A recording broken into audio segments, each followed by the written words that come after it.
Okay, it's live. Okay, can we get started and then Carrie and Dorothy will join us when they get. All right, so I'll call the meeting to order at 7:02 p.m. and please, can you please pull up the flag for the I Pledge of certainly Allegiance? will. Thank you. There you go. Mhm. All right. I pledge allegiance to the flag of the United States of America and to the republic for which it stands, one nation, under God, indivisible, with liberty and justice for all. All right. So we'll move on to read the lovely statement on remote participation. Consistent with the Massachusetts Open Meeting Law, Mass General Law, Chapter 30A, Section 20, and Regulation 940, CMR 29.10, which allows for remote participation in certain circumstances under the Massachusetts Open Meeting Law regulations. The Mendon-Upton Regional School Committee will be conducting this meeting remotely. In this particular case, all 6 members of the committee are participating remotely and virtually through video conferencing. This is consistent with Governor Baker's executive order of March 10, 2020, which eased the requirements of having a meeting in a physical space open to the public and having a quorum of the committee physically present. Any and all votes will be conducted by roll call votes. Per usual, this meeting will also be live streamed and recorded. All right, I feel like I should have memorized that by now. I have not. Anyway. All right, so we move on to the approval of the agenda and minutes. Can I have a motion to approve tonight's agenda, please? Motion to approve tonight's agenda. Second. You vote by roll call. Sean Nicholson, aye. Lee Martin, aye. Bill Desotter, aye. Carrie Lawrence, aye. Vicki Ludwigson, aye. The agenda is approved. And can I please have a motion to approve the open session minutes of November 2nd, 2020? Motion to approve the open session minutes of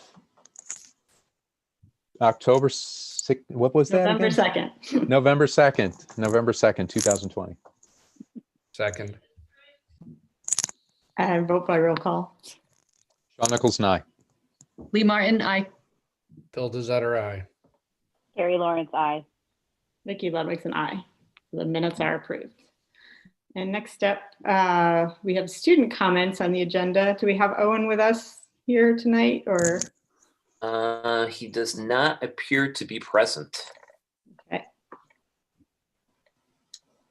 So maybe we'll skip that, and if he joins us later, can we go back to it? Sure, I'll let you know if he's in the waiting room. All right. So then we move on to superintendent's comments. Okay, I just have a couple brief items this evening. Included in your packet is the most recent cherry sheet for the revised FY21 state budget. The word is that things are going to be happening in pretty short order, that Governor Baker wants to finalize this before Thanksgiving. But as you can see from the cherry sheet, it's pretty much status quo from what we received about a couple weeks ago as far as the estimates on the House Ways and Means budget, where essentially Chapter 70 is flat at $12,448,756.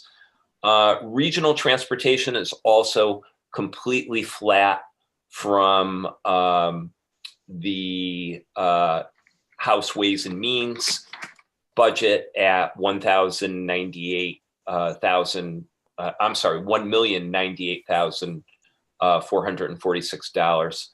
So ultimately, we're looking at a state aid package of around $14,048,975. The only difference at this point is just kind of a change in the estimate for charter school reimbursement. So, again, it's status quo. I think when we recertified the budget, we recertified wisely in keeping things completely status quo from our FY20 budget. And that's the way it looks like it's shaping out. Does anybody have any questions about that? So does this reflect, if I'm reading this right, this reflects a big swing in receiving tuition for charters? Or Receiving. that's just choice? I'm sorry, it's choice. That's receiving tuition. choice. Yeah. No, there really is. It's very status quo. Okay, Yeah, a little over $1 million because we've pretty much kept the amount of kids that we're receiving kind of status quo. okay, very good. Okay. Secondly, and I'm sure you're all cognizant, I'm going to do a quick screen share here. But within the last week and a half or so, we have had a change in how the state is defining its metrics.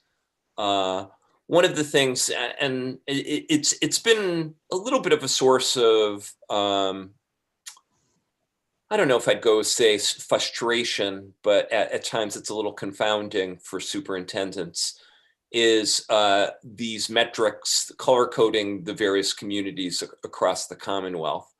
If you recall, the first permutation, which came out on August 5th, which was after we had finalized our plans for reopening, it's the coding of communities by using these 4 colors, gray, green, yellow, and red, obviously red being the most severe, and gray being, the best situation and the least amount of infection. If you recall, the initial metrics really were only looking at number of infections, number of cases per 100,000 residents.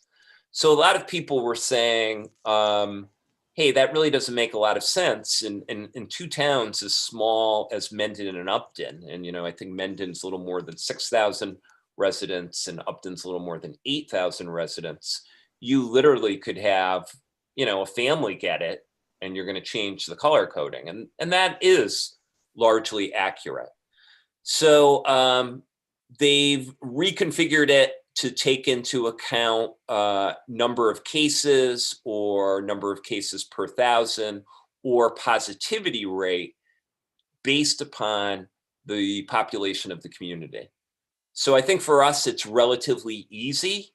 We're in that left column under 10,000. And, it's very straightforward as far as looking at how many active total cases do you have in the community right now. So to put things in perspective, 3 weeks ago, Upton was in gray, Mendon was in red. When they changed the configuration a week and a half ago, both communities went to gray.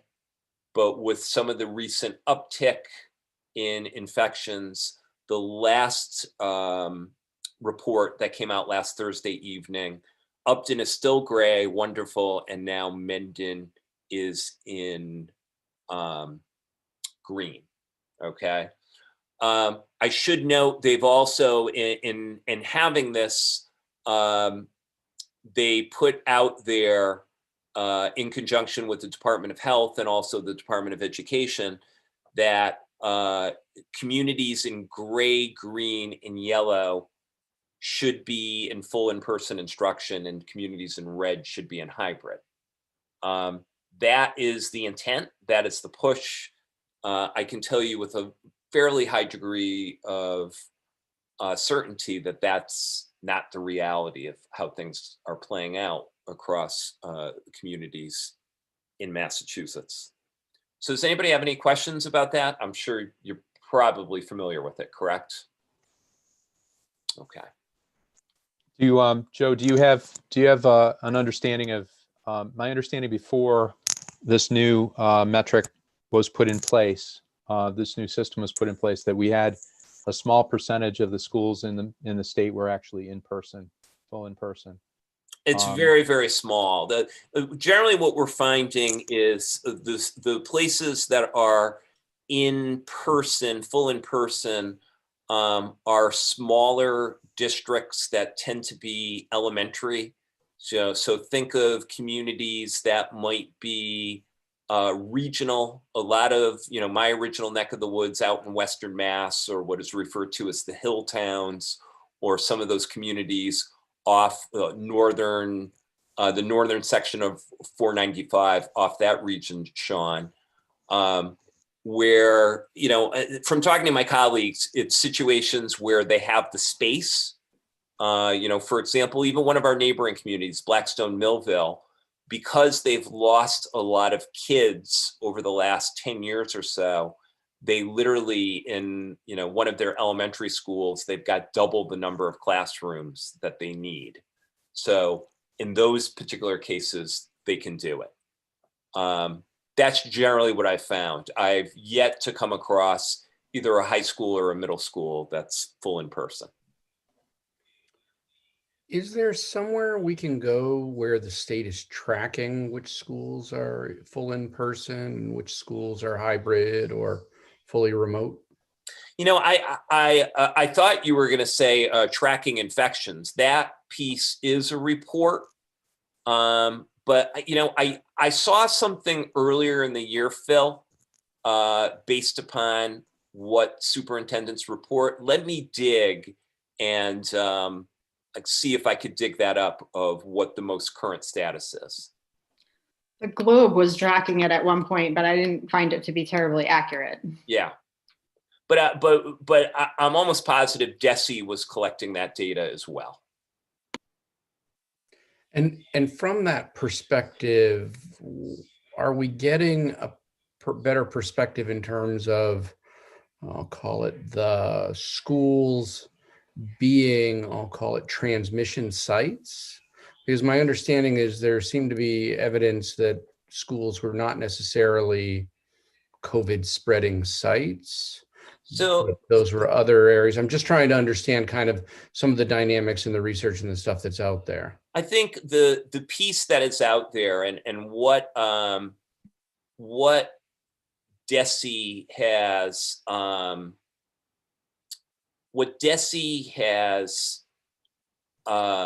put out there every single Friday are the number of infections that are in a school, the number of infections that are in each district and in each school. And the general sentiment is that schools have not been super spreaders, that a high degree of infections come in from the outside. Okay, so I think here in Mendon-Upton, we're up to either 8 or 9 infections as of today in total. In now about the 5 weeks we've been back in a hybrid model. I can tell you of all of those infections, every single one of them came in from the outside. We've had situations where there's been close contacts, and as a result, the close contacts have to quarantine for 14 days. But we have not found even the close contacts in the school have become infected. Yeah. And what's the state's logic for pushing towards full? I think it is. It's the same conversation. It's the same conversation that we're seeing.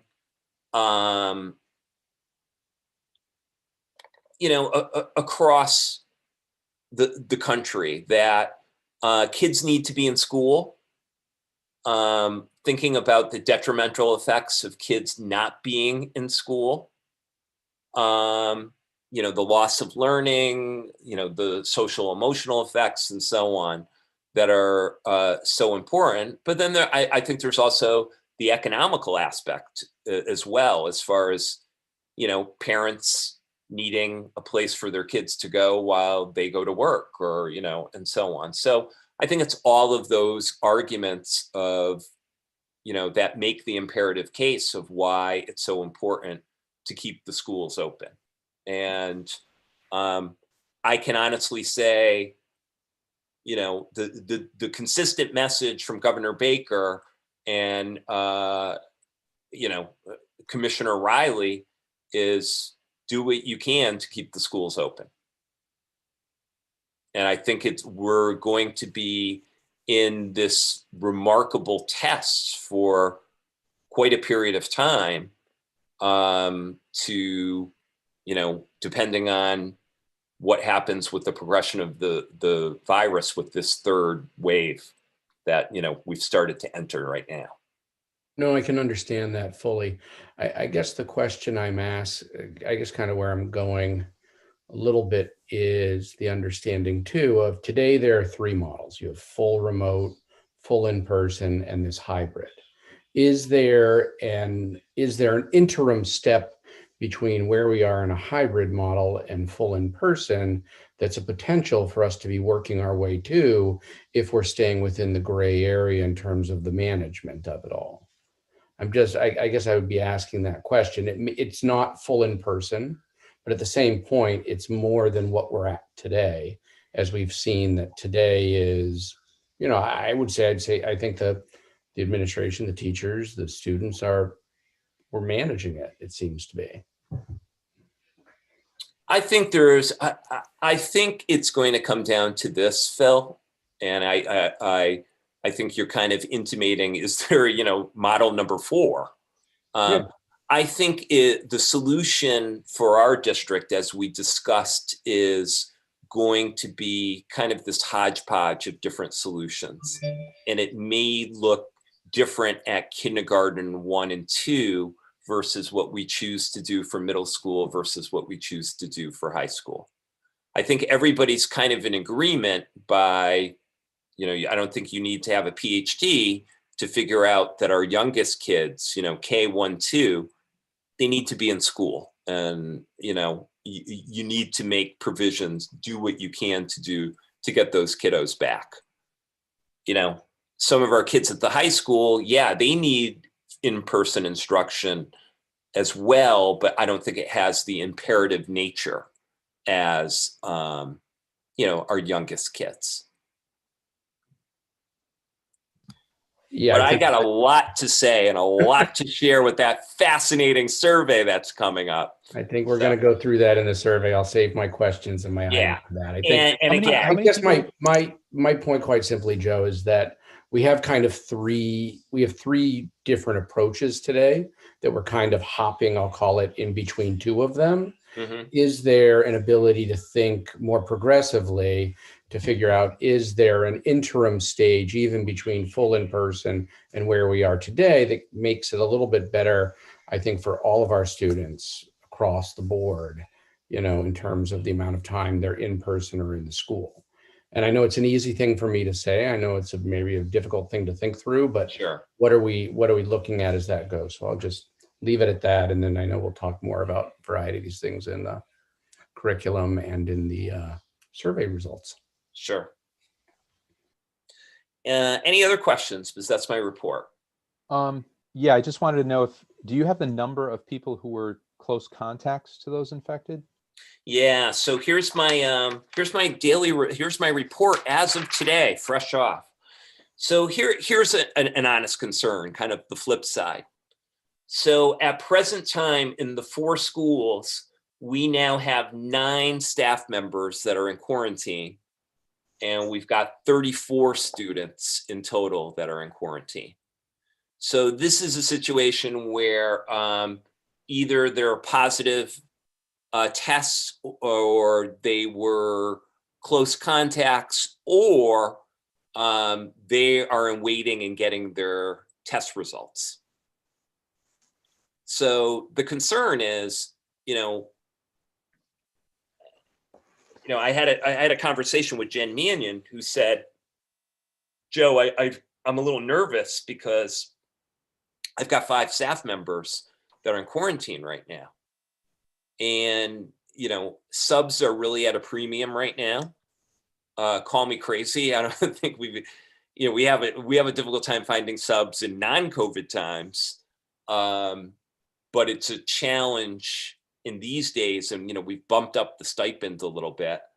But, you reach a point where people are out sick for other reasons or personal days or whatever, it becomes a challenge. So it's something that we monitor very, very carefully.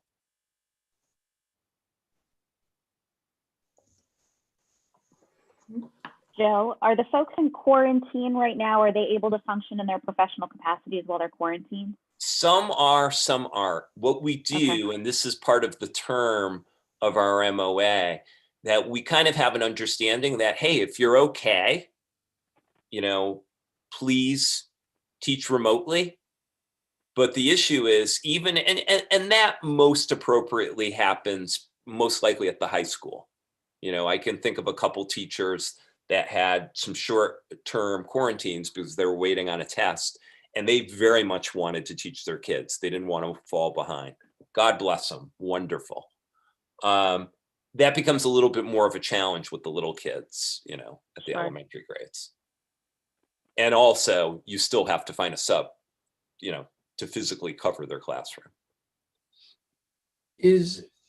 And I don't know where the stage is. There an ability for us to implement a more, I'll use the term, robust testing strategy that might also then in turn across teachers, students, faculty, support staff, all of those people in terms of the people coming in and out, similar to, I'll say, and I mean, I realize maybe we can't do it because of the public nature of the institution, but similar to like a college or similar to private schools or some of these things and what they're doing. So there could be. As I reported a couple meetings ago, we're anticipating getting a shipment of the Abbott rapid tests into the district. And the guidance that we're receiving would be to use those only in symptomatic individual if there's a suspicion of a case. I think what you're talking about is probably more in the context of what you're seeing on college and university campuses, where there's a regular testing protocol where you test a certain percentage of the population on a weekly basis or so on.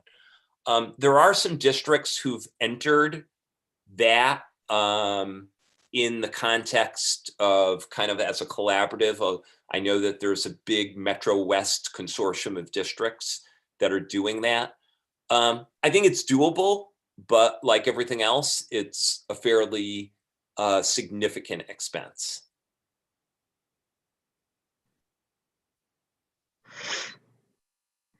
Okay, thank you. I see that our student comments, Owen is here. I was a little reticent to let him in, seeing that his Zoom name says Harry Potter. I have no explanation. Yeah. My mom's doing a Harry Potter theme again. I figured it was a Marie thing. The kids love it. So, I mean, it works out. It works out. Yeah. So, thank you for letting me in, and I'm sorry I'm late. Got a little caught up. Kind of slipped my mind there, but I figured it would be best if I stopped in. All right. We're glad you're here. Thank you so much. All right. So, student update for this week. Things are still going relatively well here at Nipmuc. A lot of teams had their senior meets last week. So that's really nice. It's nice when you're able to do something this year, because so much has been put on hold. It's nice to have the little things like senior meets or senior games, stuff like that. It's had a really positive impact on the year for a lot of students. And in terms of academics school-wide, life goes on. We were able to have our school-wide elections a couple of weeks ago through Flipgrid and also some sort of Google Forms, and it went very well. It just kind of goes to show that district-wide we're adapting to how things are currently, and it's going pretty well. I can't say there are much complaints. And this was a while ago. I think that the district at this point has wrapped up SATs, which we were able to take. That went really well, which I'm happy to report. a lot of students we're happy that we were able to do it. It's meaningful, especially for us seniors and some juniors that are, the college searching experience. It's a lot of fun, even these days. So it's nice when you're able to do something like that. And relating to that, a lot of our seniors are applying to college right now, and things are pretty exciting in Denmark right now. So that's nice. And as a whole, things are going well. So sports, we're keeping up. We're adapting. It's going well. Academics. Long story short, we're adapting and thriving, which is good.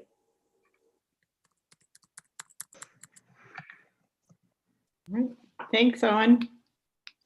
All right. Thank you very much, guys. Take care, Harry. Thank you. Will do. Tell Ron and Hermione we said hello. Absolutely. Great. Next up, we have administrators' comments. Okay, we've got Maureen is here tonight to kind of give an update on various initiatives that are happening in curriculum and professional development. So Mo, take it away. All right, I just shared my screen. Does everyone see it okay? Yes. Yes, okay, great, thanks. Well, thanks for the opportunity to give you a couple updates about some of the work that we've been doing so far this year. My purpose is to give you just kind of some brief highlights, and I know later on in the year we'll come back with some of the progress that we've made. When I was starting to look at some of the areas that I'm going to talk about, I realized that it fits into the design of a multi-tiered system of support.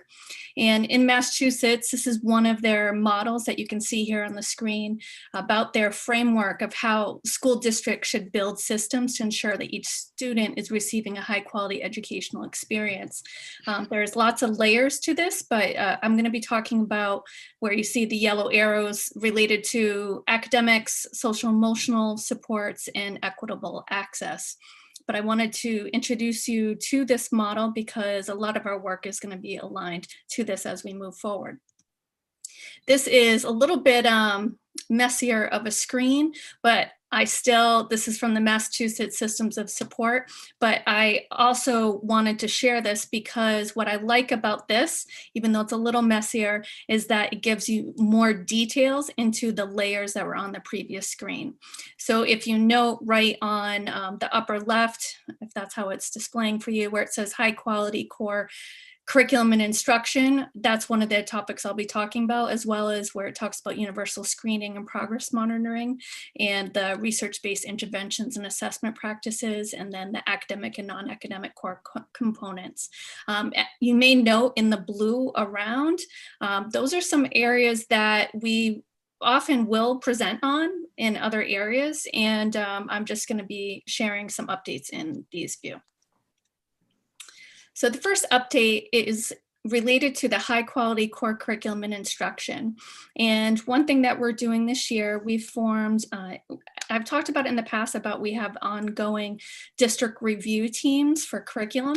And this year we've started a curriculum material review team, especially for math in grades K through 8. I wanted to start off by just sharing the difference between curriculum and curricular materials, because sometimes people often use the terms interchangeably, but they are two different terms. So I want to make sure we're talking all the same language. First, we've talked for years about how in our Atlas database, we have the curriculum maps that have 3 stages that are our curriculum maps and standards that we are teaching, that our teachers have developed. That's the sequence of student learning experiences that they facilitate. The curriculum materials are the actual materials that they're using, and I tend to sometimes call them instructional materials, just so they're not confused with the language of curriculum or curriculum. But those are resources or core materials that our teachers are using to facilitate these sequences of learning experiences or their curriculum. And so what we've done, an example recently, with our ELA in our elementary grades, we've been using Reading Core Wonders, and that is not a curriculum. Those are curriculum materials, and we just updated some of those materials this past year, and they're using those materials, but then it's aligned to the curriculum that they have designed. So why do we need high quality instructional or curriculum materials? There's a lot of research to show that curriculum materials make a real difference for our students. It will provide teachers with access. If we provide teachers with access to high quality, better aligned curriculum materials, it can give an improvement in student outcomes comparable to over a half a year of additional learning. And it's also about 1.5 times the difference between an average teacher and one that would be in the 75th percentile. And there's greater than the difference between a new teacher and one with 3 years of experience. We know that when we put high quality materials in the hands of our teachers, we have exceptional teachers here in Mendon-Upton, and we want to make sure that we're giving them access to whatever it is that they need. So some may ask, well, do they really need? Sometimes I'm asked, and Jay is good about always asking, do we need this? How much, do we need? Especially when it's a larger purchase. But and these are great questions. So ready access, we want to make sure that our teachers aren't spending a ton of time going out and just trying to research their own, materials all the time. Obviously, there's a lot out there, but we want to have standard materials across. We want to make sure that they're high quality and they target skills, knowledge. There's a lot of empirical evidence around efficacy, and that it has inclusive design, engaging content. There's a lot of rubrics that we use when we analyze materials, and when we present our recommendations at the end of the year, we tend to show you, how it ranked by state and by our own rubrics when we recommend them. And we also want to make sure that we're teaching the standards and their standards align. And so these are some of the areas that we look at when we look at curriculum materials, but we want to make sure that our teachers have access to that.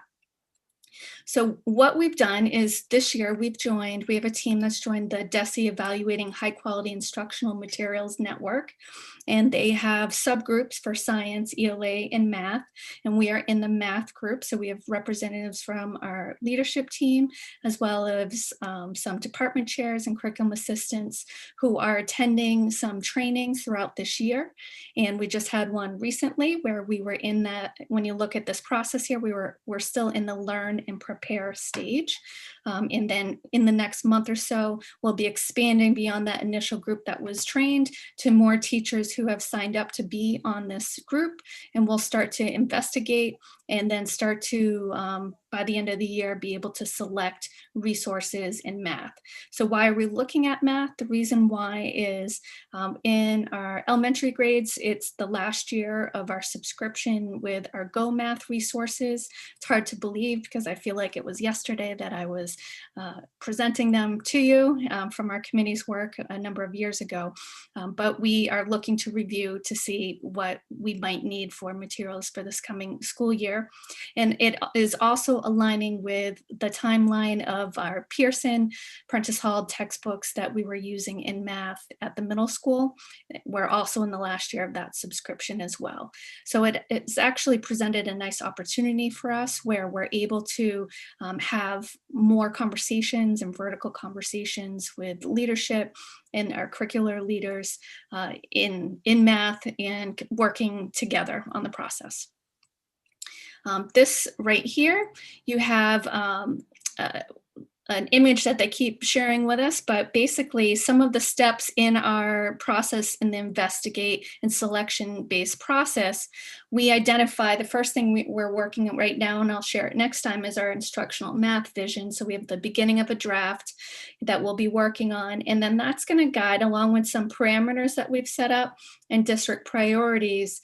And we're going to then look at about 2 to 4 different high quality instructional materials that we'll investigate, and then we'll narrow it down with our priorities to then come forward with some recommended materials for us.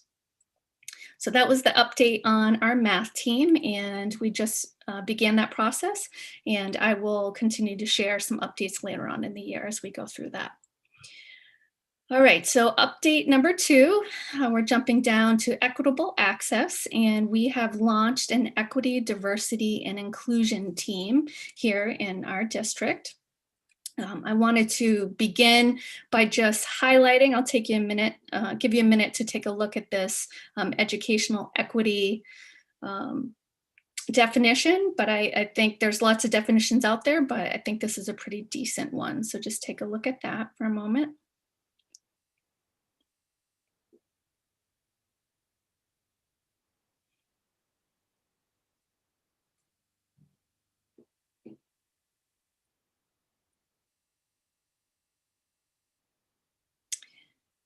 And one thing that stands out for me is when we, of course, want to have be a high performing educational system here in Mendon-Upton, and we're always working towards improving in that area. And one thing that we always have to keep in mind with our work is to have equity and the equity lens to be part of our work, which I have to admit, it has been in some moments, but it hasn't been across the board. And so that's some of the work that we're going to begin this year, where we are looking at all of the backgrounds of our students, looking at subgroups, making sure that our students are included and that we're removing any obstacles that might be there, and that all of our students are able to have the opportunity to attain at high levels, regardless of whatever circumstances they are coming from. So in doing so, we formed the Equity, Diversity, and Inclusion team, and we have some initial goals where we're going to develop an implementation plan that will continue on from this year for the next 3 or so years. And some of the steps, and we haven't completed the plan yet, but we know some of the steps are going to include having culturally proficient and sustaining school and classroom practices, to have programming to foster our Portrait of a Learner competency of global citizenship, which aligns with this work, to have diverse and inclusive curriculum and instructional materials, and to provide equity and access for all of our learners through tiered systems of support. We've already begun some of our work with diverse and inclusive curriculum, with some of the work that we began last year in our curriculum review teams. And we've had some book studies and beginning to talk about culturally proficient practices, but we have a long way to go in that area. So some of the small action steps were to form the team. We've reached out. We have a team that's going to be trained and have professional development with Dr. Cleese Warnham for that team. And some of the PD beginning in December is going to include understanding implicit bias, understanding cultural proficiency, developing equity goals for the organization, how to supervise and coach staff around cultural proficiency, and how to have difficult conversations in the workplace. And then we have Dr. Cleese Warnham coming in for our PD day in March for staff. So we will design what workshops she'll be able to provide to our staff on that day. With my weekly updates that I send out, I'm going to start to share little snippets of resources as part of my personal goals in sharing these resources. We had some book studies in the summer, and we're going to, like we typically do, relaunch those book studies during the year for anyone who's interested. And we'll also be looking into equity audits and beginning some of that work in our system. So I'm excited about the work that we have for us moving forward. And then the last update is the part about academics, social emotional, and the progress monitoring. So universal screeners and progress monitoring. We are currently researching to administer an SEL universal screener and hope to narrow that down for to about 2 or 3 choices, and then make a decision, implement that. And we also have already started implementation of K-8 ELA and math diagnostic screener. So we know why we need universal screenings. We want to assess the strengths and challenges of our students. It helps when we have the data, it helps us to adapt and improve our instructional strategies, and also to assess the effectiveness of any of the interventions that we're putting in place. It helps to identify student-specific academic, social, emotional, behavioral needs, and helps us to monitor progress. It also helps to build a data culture to drive our instructional decisions. And if we're going back to equity again, to address any inequities that might be showing up. And once we have systems of universal screenings and benchmark assessments that we're able to go back to, then we can really start to have a more robust district and school data system to track student performance over time. We've had some of this over the years, but we definitely have identified in the last few years the need for improvement in this area. So with this SEL assessment K-12, we're hoping to have it be aligned to the CASEL competencies, which I know we talked about in the past. Some other advantages of implementing an SEL assessment: it will help us in improving our SEL related instruction and programming when we get the data. It communicates that SEL is a priority, and again, helps to support the equitable outcomes for all of our students. And we are beginning that process, so we hope to have that narrowed down in the next month or so. In regard to our academic assessment, we using some of our grant funds this year to assess some of our strengths and learning loss of our students during COVID times.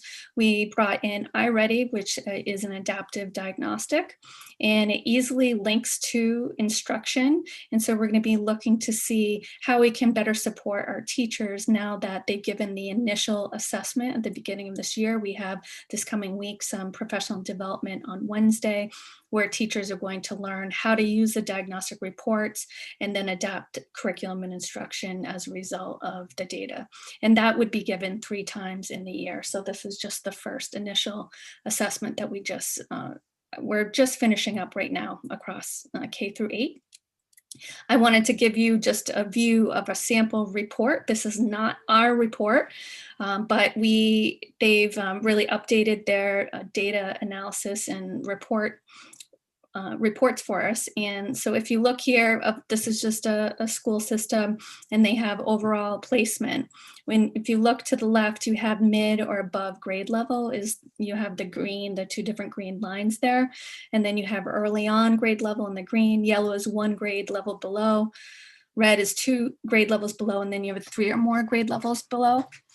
So what our teachers and administrators will be able to get from a report would be at the beginning of the year where all of our students or even grade levels are falling, looking at this kind of criteria. And then you keep going deeper. Then you can go by groups, by students, and then go down into individual skills. And then once you get into those individual skills and domains, then the teachers are provided with interventions that they can move forward.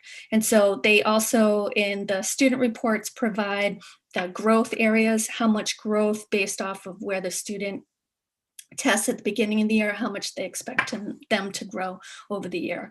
So we're really excited about the conversations that we're already having and will continue to have once we become more familiar with these assessments and these reports. But it's been a great start in this area as well. And so this has been a long time coming to have easy to read and usable reports for our teachers. So we're really excited that we have brought iReady in and able to launch it even under these circumstances. So that wraps that up. So I'm going to stop sharing. Thank you for listening, and I'm happy to answer any questions you may have. Hi, Maureen, I have a question. So all of the information that you're getting for academic assessments is testing based on, what is that, iReady testing? Or is Yeah. it beginning of the year testing? How frequently are the kids evaluated? Yep. So that you would give that 3 times in a year. So a typical benchmarks, you would have about 12 weeks in between. And so, we're starting a little bit later than we normally would in a normal year. So we're finishing up, we're looking at the data, and then typically we would give it in January, but we're going to push that back so we have enough time for interventions and growth in between. But what's nice is, and I didn't show you all the reports, but what's really great is when you have your roster of students as a teacher, and it's easily color coded like that to the different standards. So you can sort and group, so you can immediately see that this group's in the red, it's on, maybe it's, I'm trying to think of something that it would be on that they had as a category, but anyways, you would be able to go in, then identify, and then dive into it. And then it gives you resources that you can work with those students right away. And so it's pretty powerful. And we're just getting used to it right now, to be honest. But it was pretty easy to implement. We didn't have too many hurdles. And that's an iReady test, or is that? Yeah. It's okay. iReady. Yeah. So it's digital. And now that they all have access to, it makes it a lot easier to have devices to be able to then have quick assessments. And Maureen, will those assessments be available, say through like PowerSchool, that parents would be able to view them as well? Eventually we'd be able to, there are parent reports and parent information that we can share. We're not going to do that right now, just because we're still learning about how, some of it, for example, in the implementation, it'll flag if some students rush through it, and it'll say which ones they rushed through, and it will say the amount of time. So maybe some students went click, click, click. So there's a few of those. So but yes, definitely, which is great, because I know for me as a parent, anytime my students had like their DIBELS test when my kids were younger, I always would ask the teacher, and I'd want to have that specific data, and we'll be able to do that in the future. Okay. Yeah. Great. And then I did just have one other question, and just as a comment, really excited about the EDI team and to see the development of that implementation plan when that is ready. But on the universal screenings, is there a timeline for the implementation of that? Like when we'll start seeing that in action? For the SEL? Correct. Screening. Yes. We're looking at narrowing down, and Carrie, I talked to Carrie the other day, so that was very helpful. She's also doing in her district, so gave me some good ideas. We're narrowed down to about 3, so we just have to do the additional resource, research on, how much does it cost and implementation. But I'd want to do that, by December, in December, within the next month. That would be my goal. Wouldn't be next week, but yeah, I would want to do that initial one. And some of them I have to learn, if you do it, do you just do it once in the year? Some it might be more than once in a year, but we definitely are going to get that baseline, and that's our goal. Okay, good. Thank you. A quick, I have a couple of questions, but I think they're probably better saved to the survey results. But I do have one question regarding the assessments. Yeah. I guess the question I'm asking is, those assessments are based upon some curriculum base. Obviously, the curriculum base has been, I'll call, being adjusted over, last year into this year as well. I guess my question is, how will those are those assessments being adjusted as well based on that, or? That's a really good question. So the purpose of the academic assessments for like iReady that we're using for ELA and math are grade level standards in ELA and math.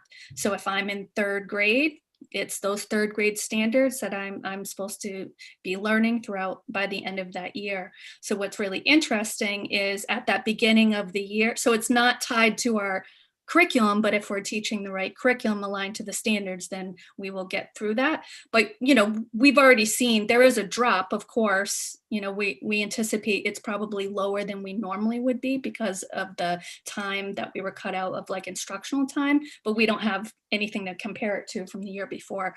But I bet over the years, we're going to see that there probably was a blip within this year, and then we'll move back up on a whole. What I like about it is we're often talking about all of our students that we need to put in interventions to support and move them to grade level. And of course, that's important. But I know we've had, you know, some conversations here too about what about the students who are above the grade level, and so that not only identifies who they are. So if I already know multiplication, I already know certain areas in a certain grade level, the teacher has this assessment data, and they're able to then move their current instruction and adapt and do something else as well. And so it's powerful in a lot of ways once our teachers get better at using it and learn how to use it. And will that assessment be done across not only students that are in the hybrid model, but also those students that are fully remote? Yes. Yep. All of the students took those assessments or are just finishing up taking those assessments. Okay. Yeah. All right. Ideally, you want to do it in school, but they made an adjustment. We were supposed to pilot it last year, and we received training last year at our middle school, and then we went right into COVID. And at that time, they hadn't adapted it to have you give it at home, but then they adjusted it. And so, you know, we're able to give it at home as well right now. Okay. Thank you. Thank you.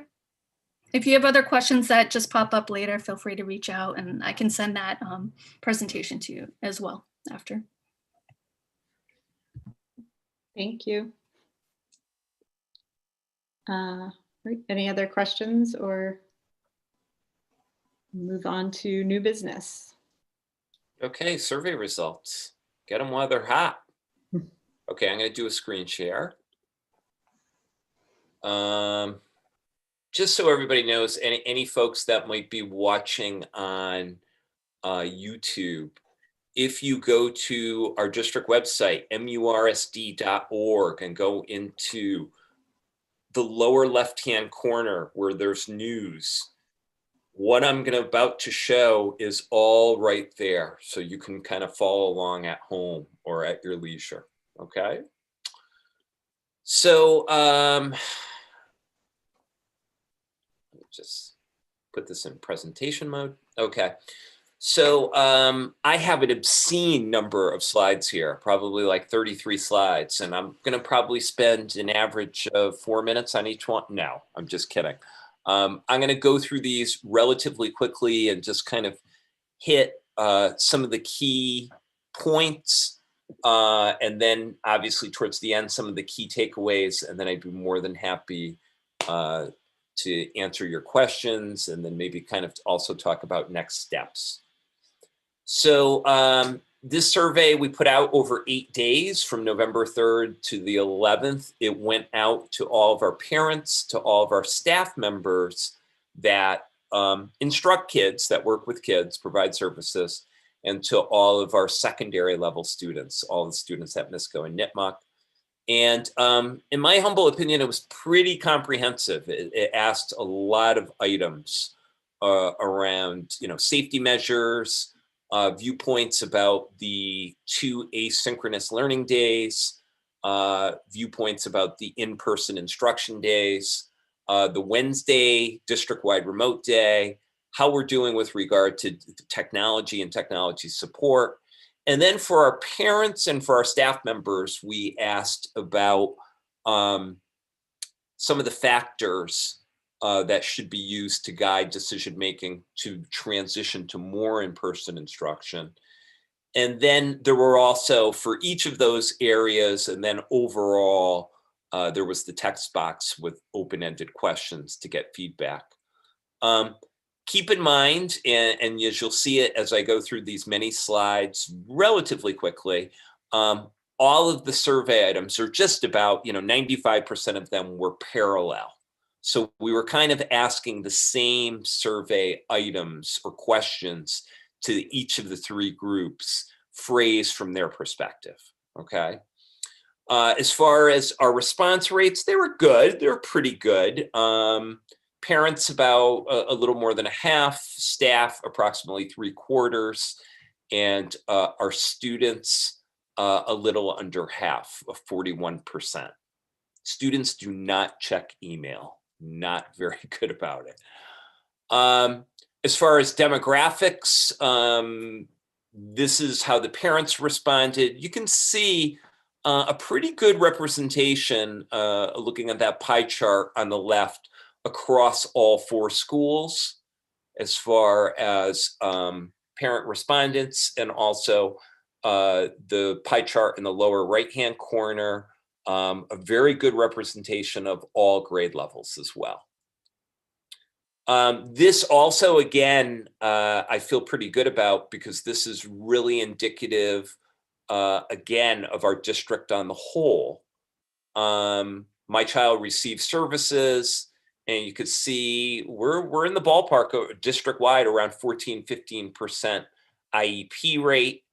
And you could see the red represents Section 504 plan, and the small yellow sliver students who are receiving ELL services. So very, very representative of our district on a whole.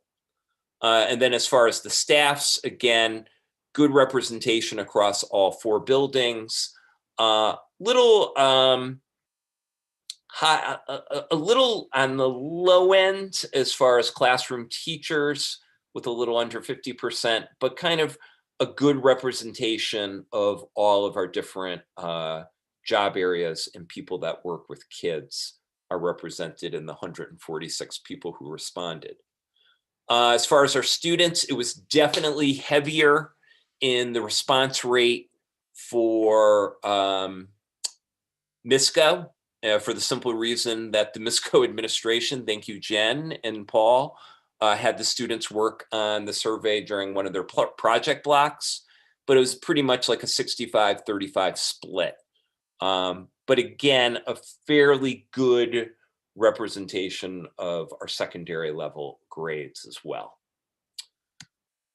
Okay, so the first area is a bunch of questions around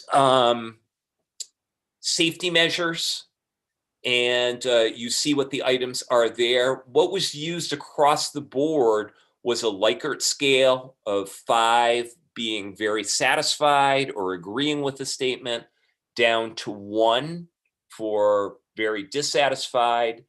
And then there was also an option if the person did not know about it. You know, for example, you know, that first item, protocols for riding the bus or drop off or pickup of students, we gave unsure as an option as well.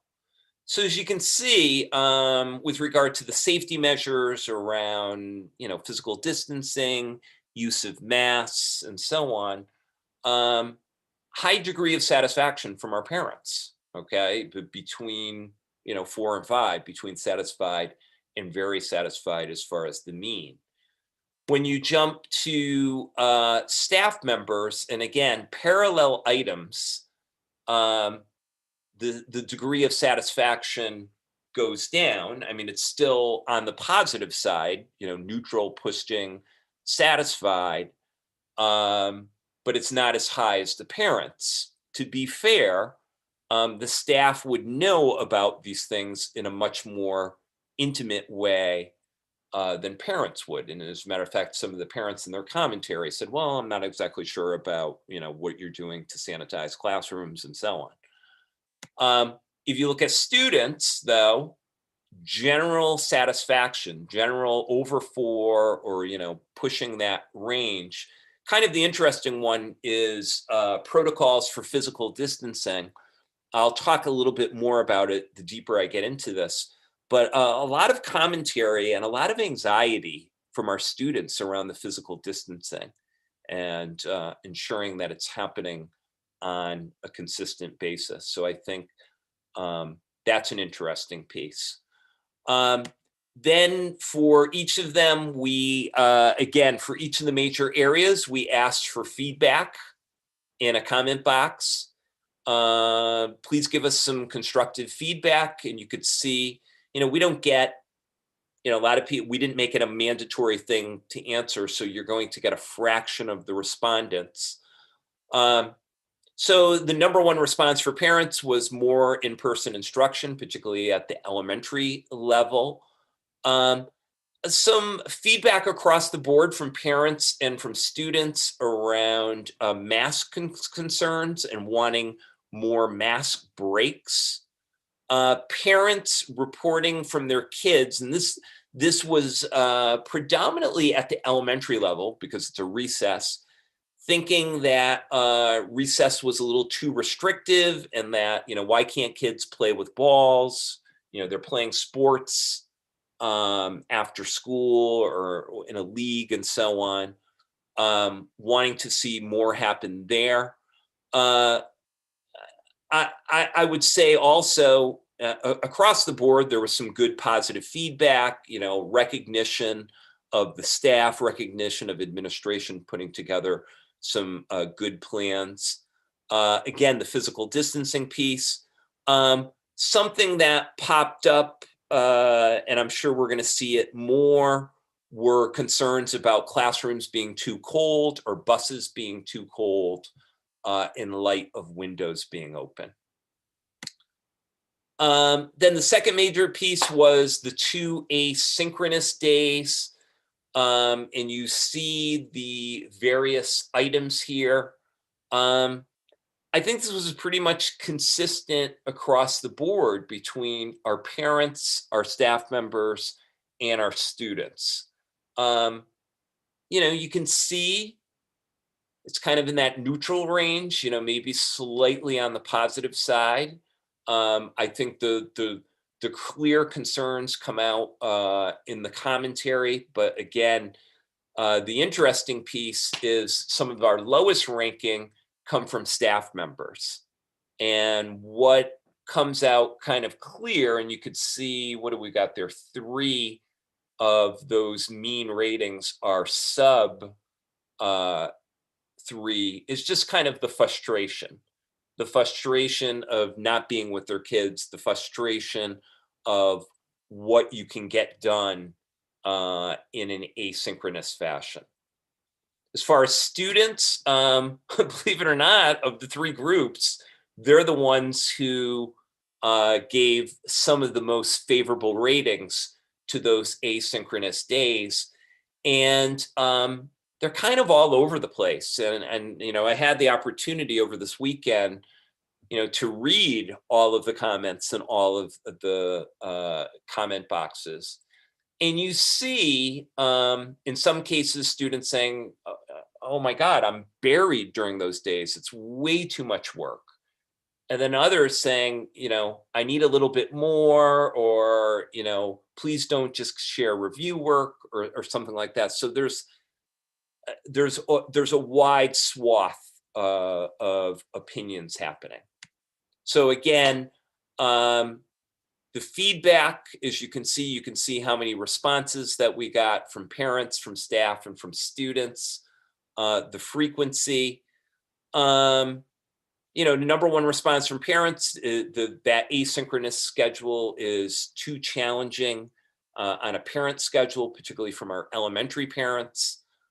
Concern about feedback, concern about attention, concern about lack of structure and or support. Some feedback around, can we come up with some solutions like we discussed in the last school committee meeting around live streaming, but then also kind of consistent across all areas was the issue around screen time. That is this too much screen time between both asynchronous and synchronous learning, too much time of kids on their iPads. So then a series of questions around in-person instruction, and looky here, parents love in-person instruction. And I don't think anybody is surprised by this. I think this is where across the entire survey where the highest scores were as far as level of satisfaction that occur. As you can see, they're all well within the 4s of satisfied, pushing very satisfied. Some commentary about level of attention due to the lower class sizes as well. Staff members, not as positive, but still, warmer than neutral. I think it kind of fits into a larger theme of some of the stress of really trying your absolute best to focus on the kids that are in front of you, but also knowing you don't want to have the kids that are home, your other half of your class, getting the short shrift as well. So I think that kind of feeds into some of the ratings, and then also some of the frustrations around, given the restrictions, particularly around physical distancing, being able to use a lot of the common practices that are typical as far as the, pedagogical repertoire in our classrooms, from pre-K all the way through the high school. Some of those restrictions have really put the curtailing on, things like group work, small group discussions, just usual methods that our teachers are using. Our students also, generally speaking, very, very positive with regard to, being back in school.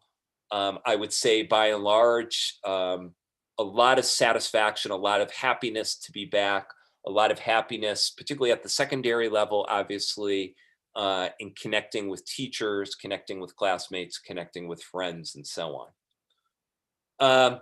Again, to the actual feedback, number one response would be more communication and feedback from teachers and service providers.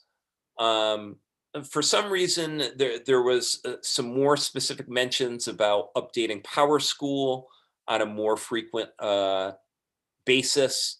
Like I said, positive feedback for the work that's being done, for their children being happy to be back at school.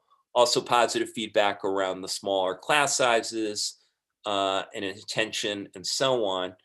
And then also kind of an interesting mix with regard to the in-person days not working well as far as our professional staff. And a lot of that, when you go deeper in the commentary, is around some of our specialist teachers and thinking about particularly MISCO and the high school, the restrictions that our band and chorus have had and some of the challenges and so on. So I think that's where a lot of those sentiments have come from. Then the next area was asking questions about that Wednesday in the schedule, the district-wide remote day. These are the parent responses.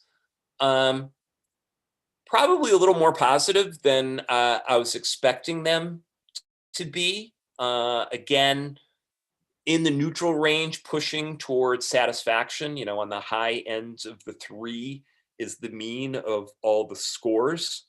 As far as staff, again, a little bit lower than where the parents were, again, mildly, a little north of neutral, so to speak. Again, I think part of it is the frustration around remote learning and how challenging it can be and how tiring it can be. And again, kind of interesting, the highest marks came from our students as far as the schedule, as far as, the ability to attend, engage, and, receive help from teachers and so on. As far as feedback, it wasn't as extensive as it was in some of the other ones, but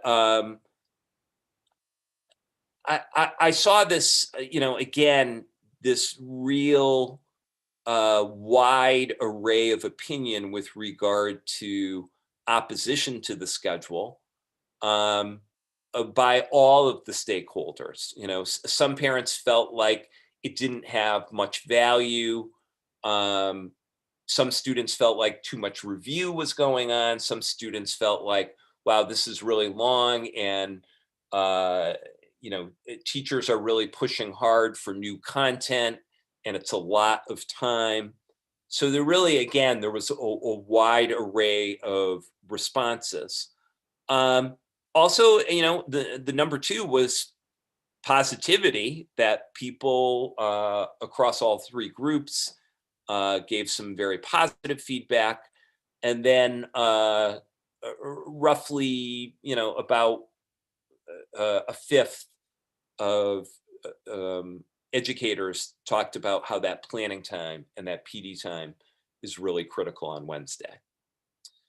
Then really quickly, district technology, as far as our technology that we're using for teaching and learning, but also teacher support. As you can see, some really, really high marks here from parents, as far as, again, if you look in that far right column, as far as the mean, it's satisfied pushing to very satisfied. Same thing with our staff. I think, one of the feedback pieces that we've got was a little bit of confusion around Clever and maybe some glitches that are in place with Clever. But again, for the most part, satisfaction.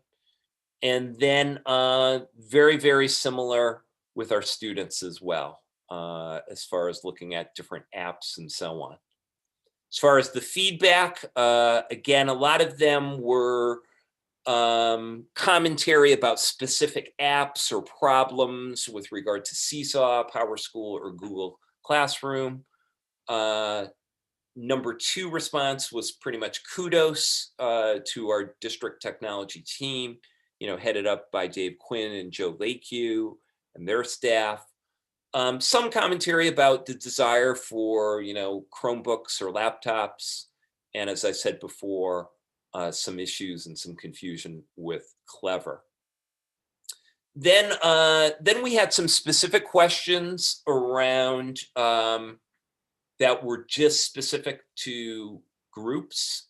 So we asked our parents if they would be interested in any type of parent workshops that the team, the Blackstone Valley Curriculum Consortium, which we're a part of, will be delivering this year. And what would be some type of topics that would be helpful to you.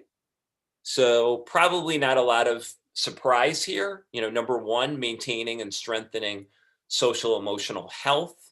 And probably the third one is directly correlated to that, coping with anxiety, feeling of being isolated.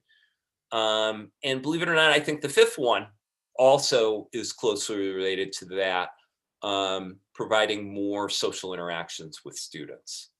So, and again, motivation, focus, academic support also came up. And then I really like this for the simplicity, but we asked a really simple question towards the end of the student. Well, what can we do to help you during this challenging health crisis? And we had 267. So basically roughly half of the students responded to it. A lot just said, no, thanks, I'm fine, thank you. But you can see the number one response, what I thought was interesting, was kind of this undercurrent, and I would put it in the anxiety milieu of concern around physical distancing, where some students kind of went into detail over concerns around passing time or concerns around lunch, that were they still being safe? Were things being sanitized in an appropriate manner, and so on. A A lot of students, talked about being pleased with the model or feeling like that it was working.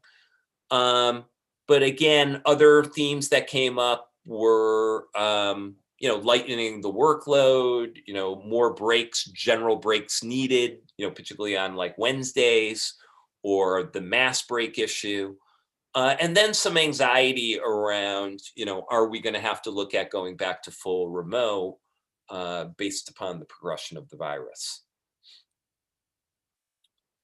So here's another interesting piece too. We asked the parents and we asked staff members, what's your opinion about the following factors in determining the appropriateness of transitioning to more in-person instruction? And you see the numbers here, and again, the two chief concerns of parents are what's happening with regard to transmission in Mendon and Upton, and what's happening within our district. So most parents feel like, hey, those are important or very important. Little lesser degree as far as maintaining physical distancing, but only about 2/3 say looking at the overall infection rate or number of cases across the state. When you contrast that to how our staff responded, as you can see pretty much across the board, all four of these factors our staff members feel are important, or in most cases very important, in determining where we are. And I think that kind of fits into a bigger theme. So then the last question in the survey was, give us any general feedback or ideas that you have in responding to, in improving the district's hybrid model. So number one response is please provide more in-person instruction, particularly for early elementary, K through 3. Some complaints and feedback around, more contact, more learning on the remote days, figure out something there. Some did pose some type of creative solutions to bring more kids back, potentially something like half days came up in commentary. Again, I mentioned the live streaming. There was a segment of the population that came up, 22 times, that talked about going back to full remote, that they felt like their children were getting more attention in the full remote model versus hybrid. And again, I mentioned around more communication and more support from classroom teachers. As far as the staff, in the commentary that came out, and again, it's not a large number of written commentary, 54 responses. A lot of the anxiety, quite frankly, is really palpable. Concerned about safety, concerned about greater transmission risks, and so on. A lot of commentary, the second response against a transition to more in-person instruction, kind of this sense of feeling like, we're kind of just living day to day, given the restrictions and given, some of the threats that we're seeing with regard to increased cases. The commentary around students with greatest needs should attend in person for at least 4 days.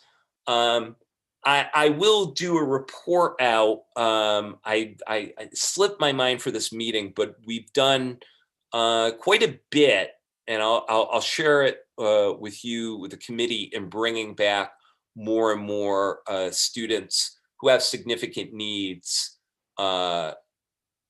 even mild to moderate needs, in various programs for at least those 4 days. And then also, again, a smaller amount, keep the status quo for now, just kind of this realization, it's the best of the bad options that we have to choose from at this point in time. And then our students, again, kind of this recognition, again, some dissatisfaction with the asynchronous days.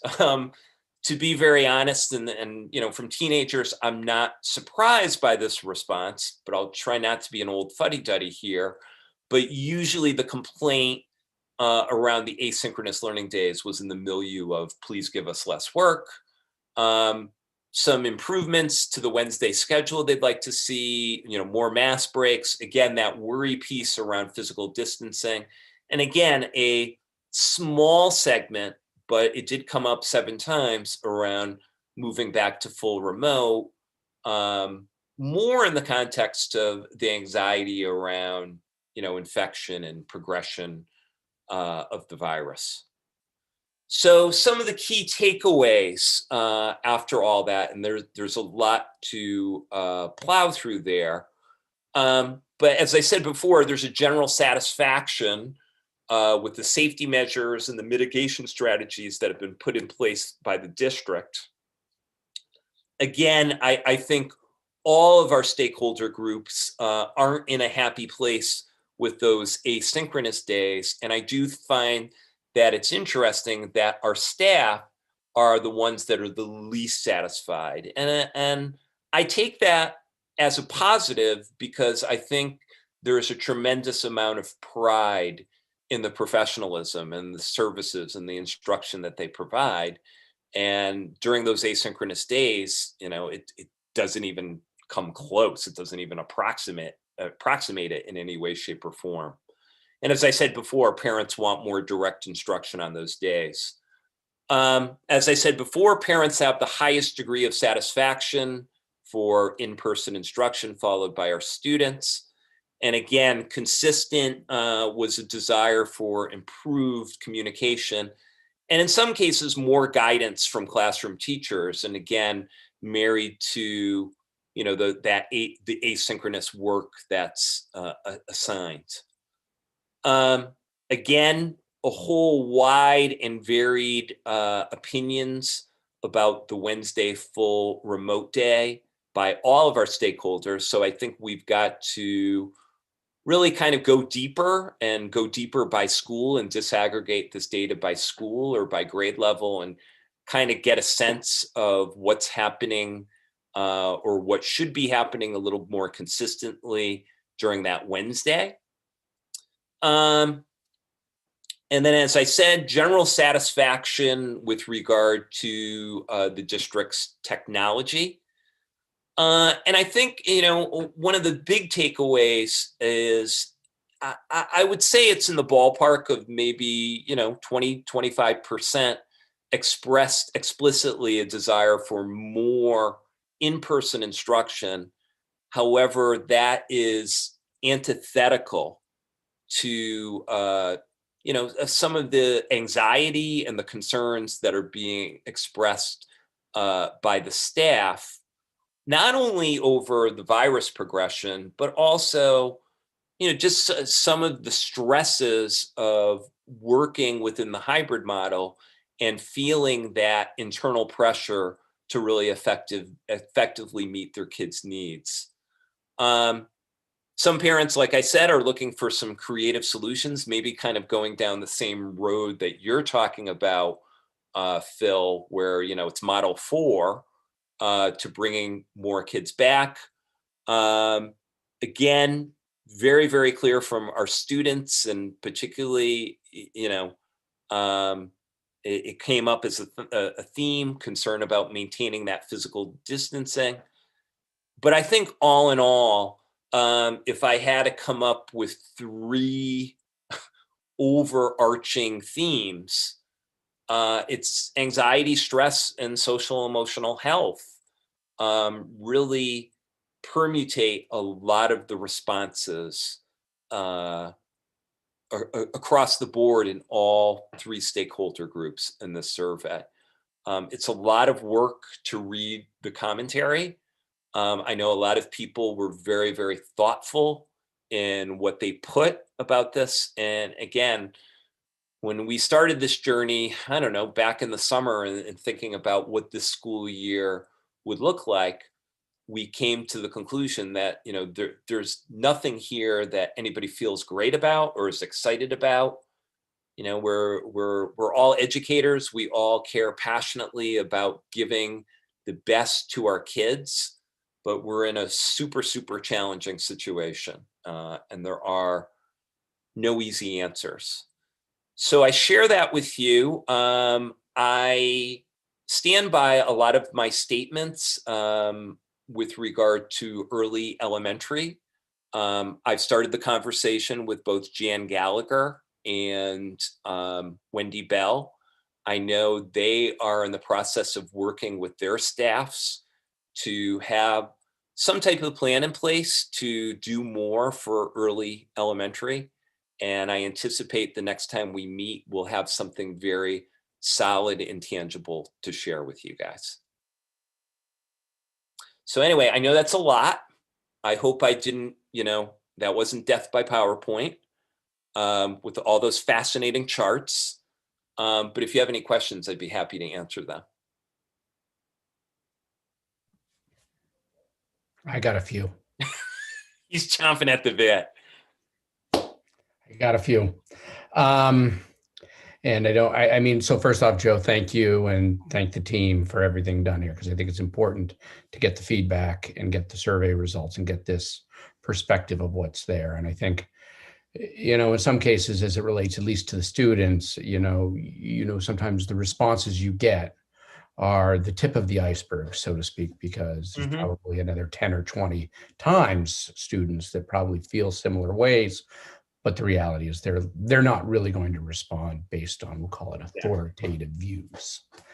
But my question, I kind of delved over, Maureen, into what you presented a little bit, is specifically kind of how are we breaking the professional development down today between, we have really solid in-person kind of professional development of how to teach in person, the classes, the techniques, those kinds of things, the different areas that you're doing.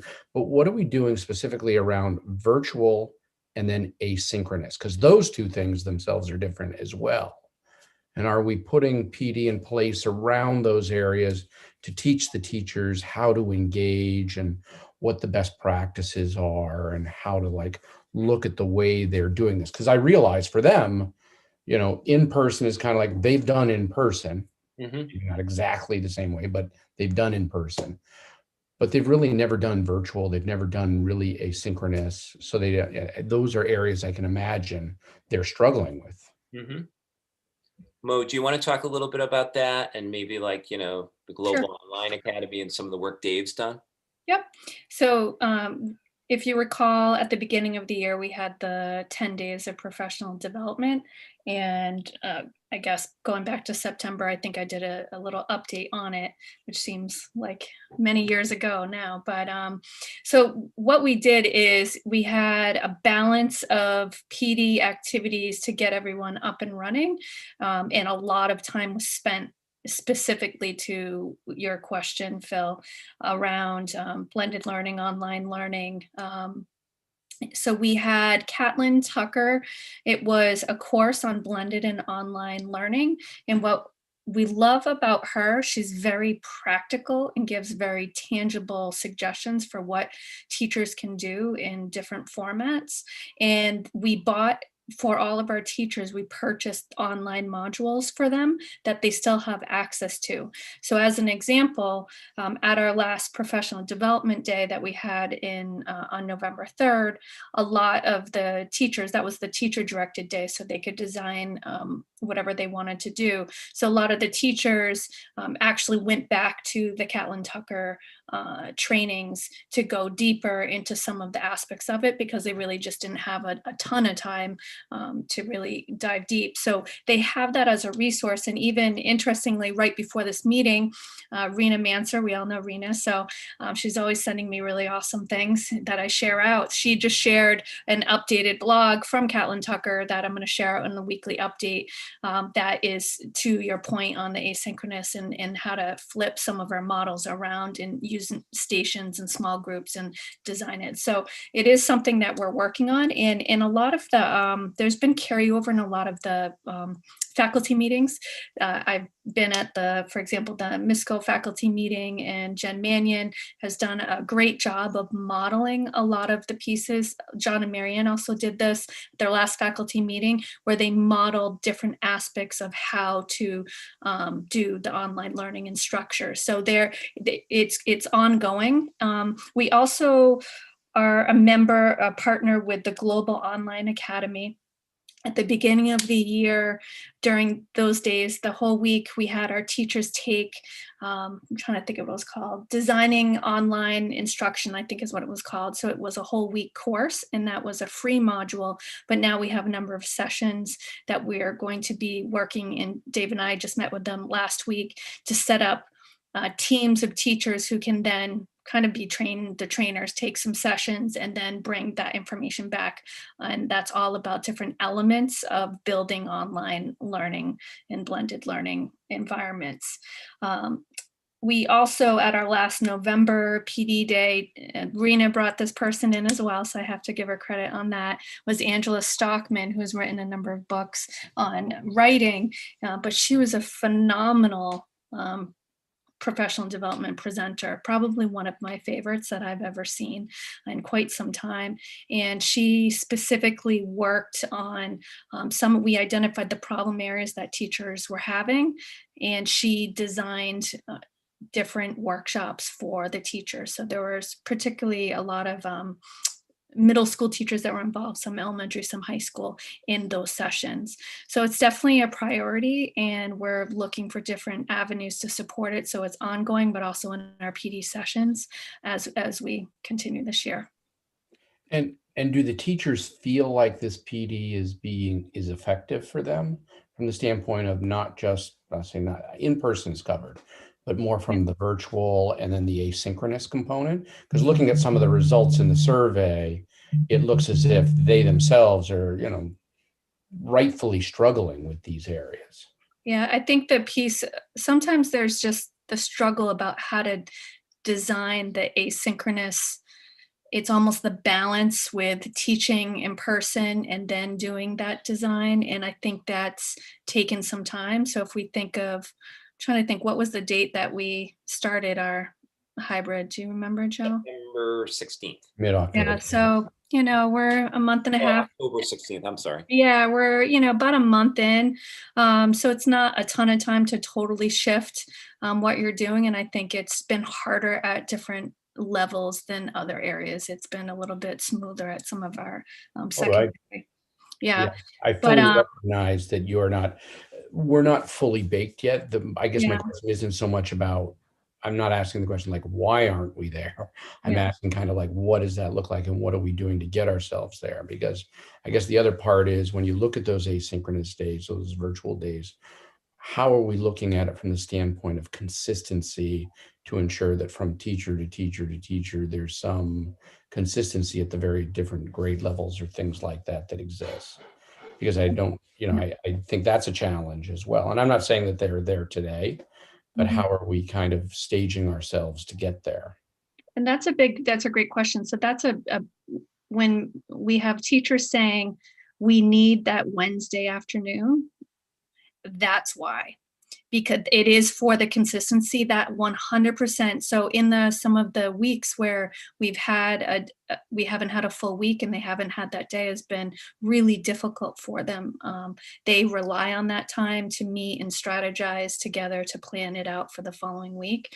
Having that time is probably one of the best things that we've had to really move a lot of that consistency forward when at some grade levels they didn't necessarily have as much of that time, or departments as much of that time.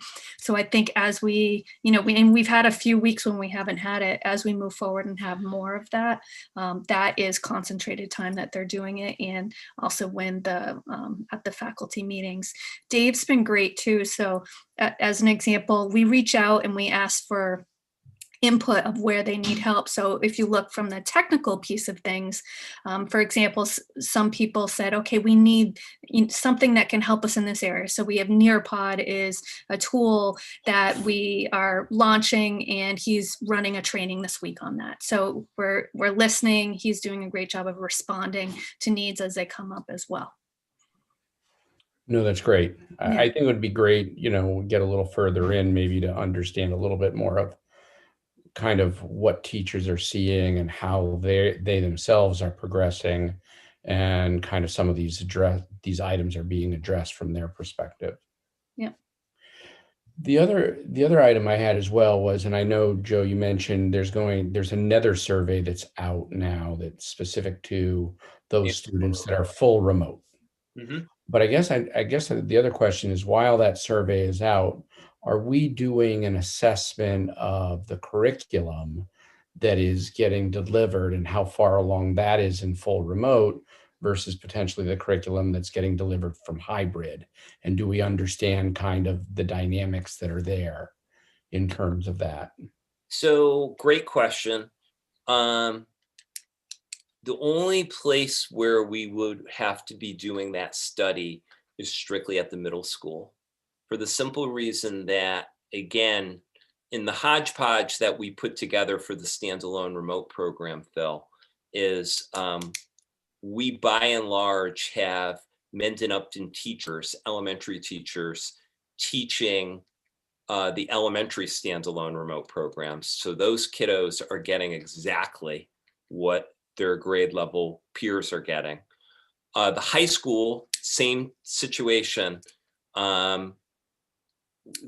Basically, the remote teachers, the remote teachers at Nipmuc are teaching kids. In some cases, they're teaching kids that are at Nipmuc in front of them, and also the remote kids. So they're essentially getting the same exact curriculum. Because MISCO, there was a staffing issue, we've hired some long-term subs, and we made the decision to use Edgenuity, which is an online platform that does have alignment to the Massachusetts state standards. But I think, to your question, at least for the 4 core academic subjects, we need to kind of map it out to see how it jibes with our regular MISCO curriculum. Yeah, I'm a little confused because I thought at the high school level, the students were getting that were on full remote were essentially getting 4 or 5 days of active instruction, versus the students that are in hybrid are only getting 2.5. Is that not the case? Because I thought That is the case. That is the case. so I find it I would find it Oh, hard you mean, to believe. so your question is as far as the pacing and the content that they're getting because of the disparity? Yeah, I mean, the pacing and the content, obviously you can go through twice as much theoretically in a week if you've got 5 days of, active instruction versus 2.5 is the way I would look at it. Yeah. And I that's think- kind of the question that I think one of the key issues that you're kind of addressing is, I do think of all of our schools, the Nipmuc teachers are really doing the most that they possibly can to keep the kids as close to a normal pace and scope and sequence as there would be in non-COVID times. Right. In that the asynchronous work is not just practice, and it will be an exploration of new concepts.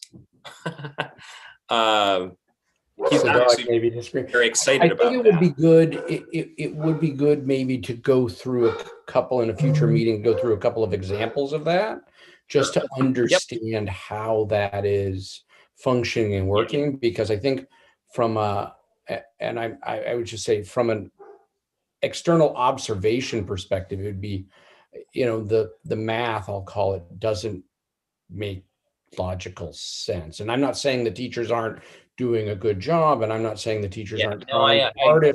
That's not what I'm saying, but it just doesn't seem to add up, because I theoretically could get deeper into the content, or I can cover broader aspects of the content across 5 days of active instruction that I couldn't in necessarily 2.5. Sure. And I think that's also why you see in the survey results a number of people that are basically talking about, is there ability for us to go back to full remote because they got more instruction in their belief? Mhm. So. That was going to be my question, Phil. That's exactly my question. And it's sort of a curious thing because I always say this, I have a sample size of 2 now. I used to have a sample size of 3, but in my sample size of 2, I can look at the teachers that were teaching the first kid that went through.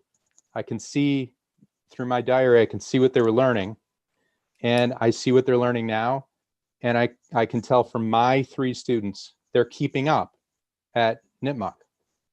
But I would really be curious to see if that's across the board because my sample size is very small.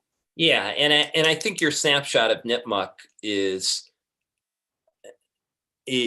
reflected in some of the student comments around, oh, we want less work, or this is too much. And then there's also some students, maybe your daughters, who have the sentiment like, hey, we really like this schedule and we like our asynchronous days and so on. So Yes. again, it's a really diverse view and a wide range.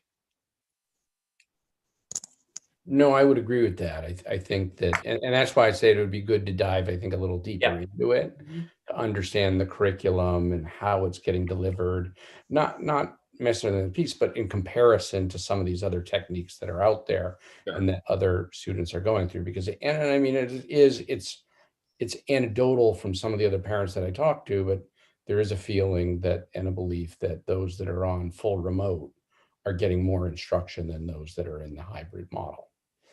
All right. And there are pros and cons. I think each group also understands that those that at least go to school for a couple of days have more social interaction as well than those that are on full remote. Correct. So I realize we're trying to balance those things out. The other question I have, kind of just shifting the topic, going back to some of the student items, is an understanding of what support is being provided to those students on those asynchronous days. And what other kinds of support, do we put out there? Are there things like, I mean, do they feel like they can get access when they are stuck on an assignment?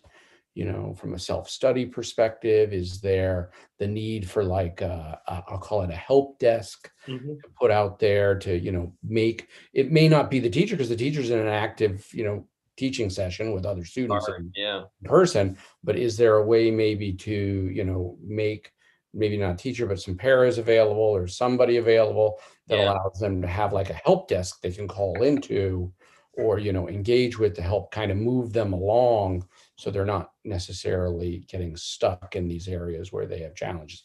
And I realize not every student needs something like that, but I'm just, that's kind of, what are those student support systems in place? Sure. So we constructed our system so that elementary and middle school, there is a morning check-in. But then there's also an end of the day check-in as well, and that's for all kids. Part of the morning check-in, think about, during the morning, across the board in all homerooms, the morning meeting, so to speak. So all of the kids that are on those asynchronous remote days also Zoom in. There's also the pragmatic aspect that we're required to report attendance every single day for every single kid. So we have that aspect. I've gotten very favorable feedback about that, but even more favorable feedback about the end of the day check-in. And I've had the opportunity to touch base with a few particularly MISCO teachers that really, really like that time because it helps them kind of summarize and kind of make connections between the two groups before or right after the Wednesday, everybody's together. So kind of instilling a sense of community, but also as a way to kind of dipstick and to see where the kids are in their understanding of the content. But also realize, to your second point, Phil, about the kids that, might be on IEPs or 504 plans or kids that just struggle, our para-educators, and in a couple cases, special educators that we have out on that are working remotely, their sole responsibility is to check in with those kids during those asynchronous remote days. And if something, and additionally, if there's a student that's not on their caseload that say, Mr. Charest says, hey, I've got so-and-so that's really struggling with this unit, then he's in contact with a paraeducator who reaches out to those kids. So I think we need to do more. I'm not going to lie to you. And I wish there were more supports in place, but I do think that we do have that framework, that basic structure. So Joe, those the afternoon check-ins that you mentioned, how are those being, are those at the elementary school or? Yes, elementary and middle. And middle, and at middle school, or how are they being done by the homeroom teacher or? They are being done by the team teacher, yeah. Okay. Like, so they all gather back like in a room? Well, keep in mind at the middle school, the kids are staying together for the most part all day, with the exception of their specials.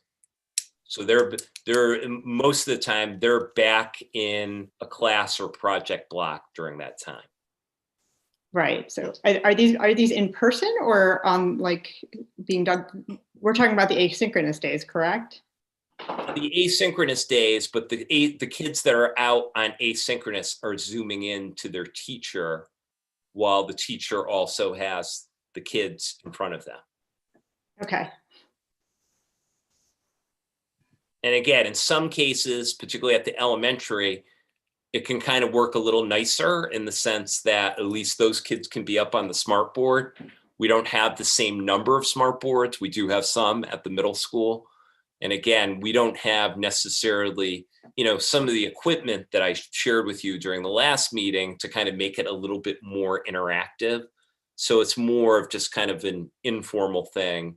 Or if somebody, wants to have a conversation and say, hey, Mrs. Ludwigson, I'm really struggled with that. Can we Zoom a little bit later so, you can help me with that? That's when that kind of thing occurs. So I just want to repeat that question. I believe this is what Phil was summarizing. I would love to know where all the teachers stand in their current curriculum with their classes. If So they're behind. Kind of an assessment of where they are relative to their usual scope and sequence. Exactly, yes. And then how that measures up to standalone remote. Right. And if there's any type of supports they need, or do they have concerns about being able to teach the full curriculum to the students for the year? Mm-hmm. Well, and believe it or not, it is, I do think, that's very much aligned to what Maureen was talking about with regard to the iReady assessments. I mean, I think the iReady assessments are going to be a snapshot of last year and to what degree was there a loss last year in some of our, basic knowledge and skills of kids. But I do think it's kind of interesting moving forward, also having those results and mapping it against, a scope and sequence map as well. That would be very good. Yeah. Yeah. No, the last thing I think that was on my list was just something I think you said we'll talk about in one of the upcoming future meetings, which is really about when you think about those kids with special needs, those that are probably maybe the most significant, which I know gets defined in different ways. Like, what are we doing to make sure those kids are engaged and in person as much as possible? I think the Boston school system's back, bringing those kids in.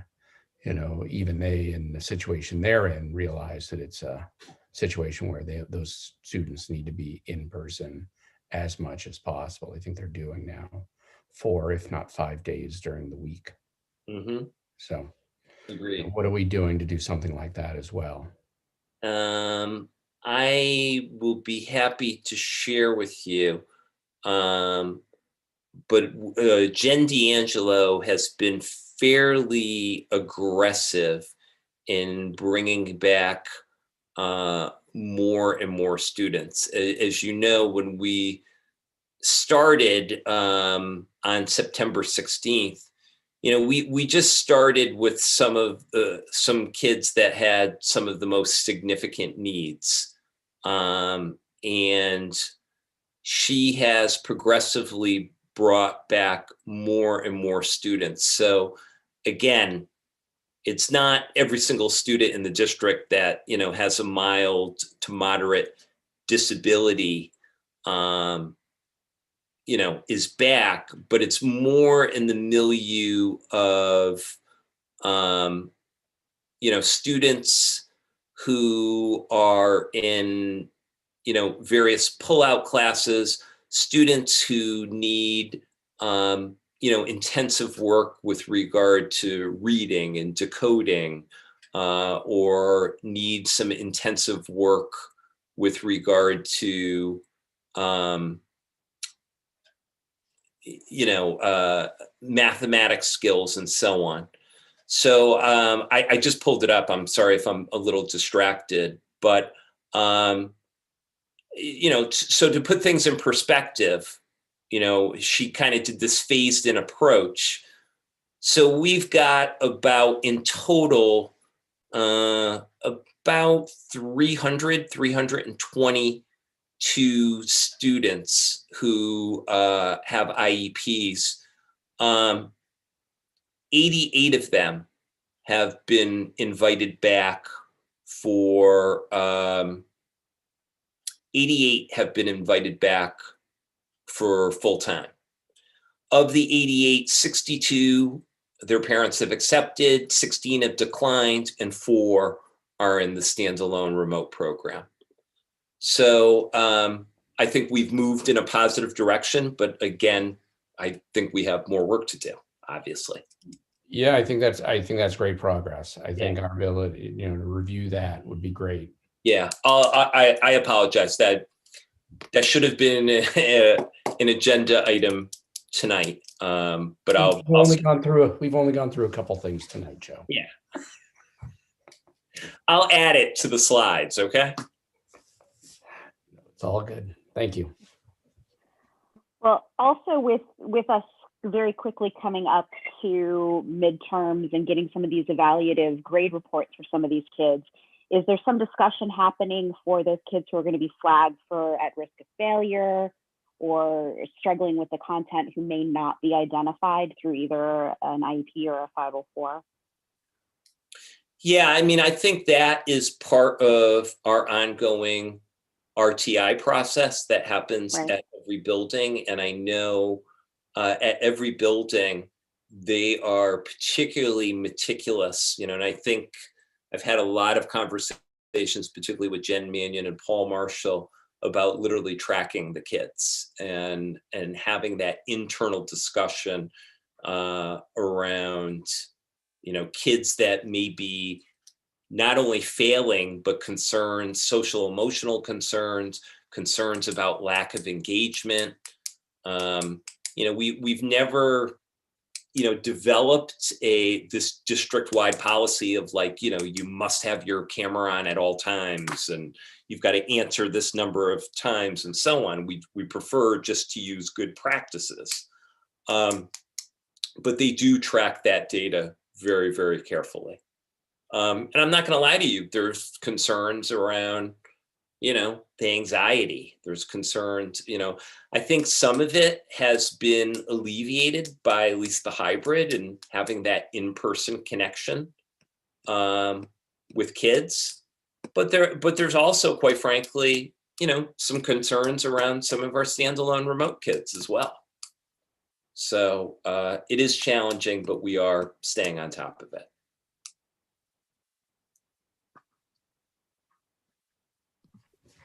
So, Joe, just given the number of times that the physical distancing and the mask breaks came up as a concern on the survey, what, and I've certainly heard anecdotally from kids that, that they're not necessarily getting mask breaks unless they ask for them, or, that, kids aren't always following the distancing. So I'm just curious, what are we doing, or what's kind of being done with the response to the survey, essentially. Well, keep in mind, you're the first group that I've even shared the results with. I think we have to assess it on a school by school basis, and assess, do we have issues during, say things like passing time, where the passing time is not being staggered enough. There were some kids that expressed anxiety, at Nipmuc during lunchtime. And just the fact of the number of kids that, were eating without a mask on, obviously. And assess, well, are those concerns legitimate? Are those concerns, just kind of anxiety-ridden concerns? So I think on a building by building basis, we really have to assess those pieces. I had the opportunity a couple days to play memorial principal, and I had the joy of lunch and recess duty. And I get the point around, it's really hard to physically distance, 6, 7, and 8-year-olds. And I get the parents' point around the frustration around, them not doing the normal things that they typically would do in recess. So it's super challenging all around. It really is. And just one question. One of the suggestions or comments was regarding half days, like as a potential, like for more in-person instruction. How would that work? So kind of go back to the future. Think about where we were 8 years ago when we had half-day K. Why not think about maybe K or 1 and having the kids every single day of the week and doing a morning session and an afternoon session, something like that. I'm not saying that's necessarily the solution, but that's something that has been kicked around as a solution to keep the 6 feet of social distancing, given our space parameters. And that would necessitate additional bus runs and. Yes. Okay. I think the things, and this could be a separate 2-hour meeting in itself. I think the reality is this, that any type of solution that we're thinking about is going to be an investment. So, we've priced out busing for half days. In some of the complaints around the coldness, we got a break last week, did we not? But, we're kind of back to it this week. We've investigated things like, HEPA filters for each and every single classroom.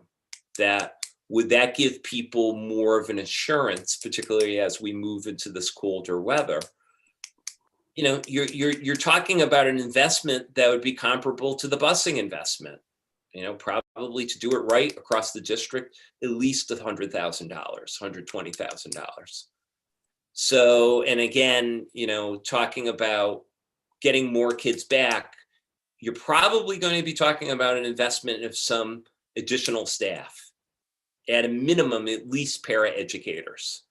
That's going to be additional investments. So again, there are no easy solutions here.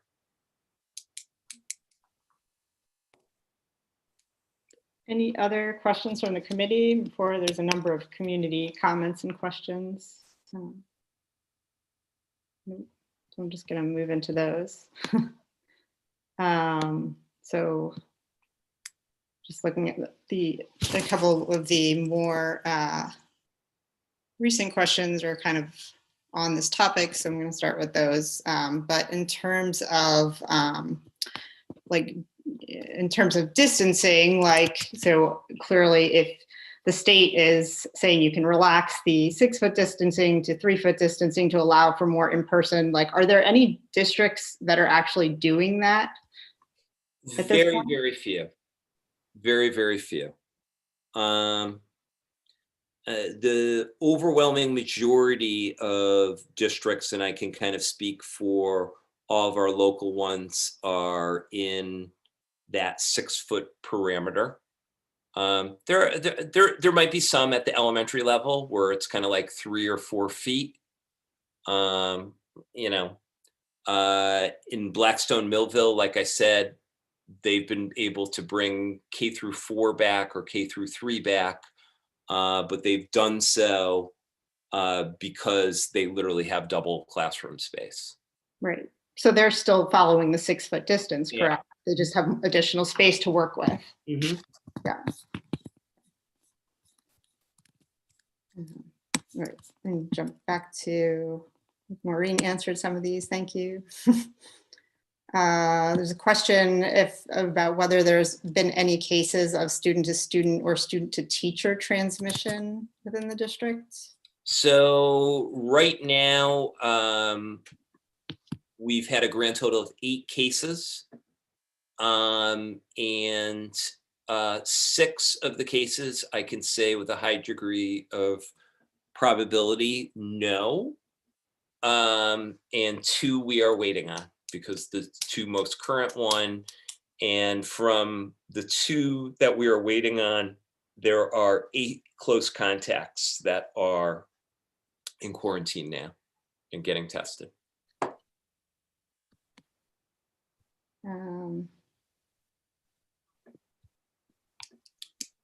And then, oh, I missed one. So there was one question about I think the iReady assessment and Spanish immersion. So I'm not sure how, I mean, I don't, like, typically we, kind of expect that they're going to be behind in elementary school, but I guess, are they being given a different assessment, and how will the SI kids be assessed? I can answer that. So to start this year, they are going to be assessed in iReady. Just we want to have a consistency and a baseline just across the board to get started. But with some further research, the DESE is having, I guess, some pilot assessments that are at no cost. One of them is a Spanish literacy assessment called iStation. So we're currently looking into that and looking to see if that's a possibility for an assessment that we can maybe provide later on in the year for our SI students to be a little bit more targeted. But yes, everyone's going to be taking it to start. Okay, great. Thank you. And then just like a number of comments about people like about the afternoon check-in, concerns that their children are not getting these. So I don't know if you have any comments or suggestions for them other than to reach out to their teachers. Yeah, I would reach out to the teachers. Right.